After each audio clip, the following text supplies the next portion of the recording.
when things don't go well, when we don't see the lag measures, right? It doesn't mean we don't ask hard questions about like, okay, were we responsible for doing lead measures differently? We still ask those questions. Those questions are still important. But we don't assume that's the only dynamic here. Could it be that we're doing exactly the things that God has asked us to do, that we're kind of in that lead measures generation maybe, and some future generation is going to see the fruit? And we don't even know that, right?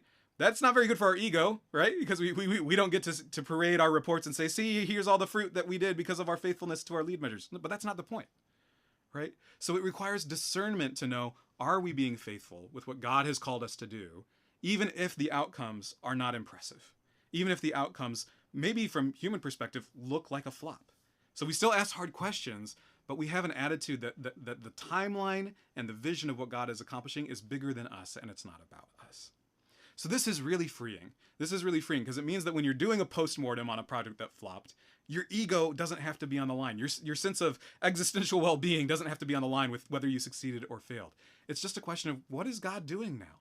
And yes, are we faithfully responding to what is God doing? Are we putting our effort in? Are we thinking smart and intelligently? And as God gives us grace, intentionally about how to prepare for whatever the project is? Yes, yes, yes, yes, yes. But also, are we just on our knees in prayer, praying for God to move in ways totally beyond our wisdom and capacity and cleverness? Even more so, yes.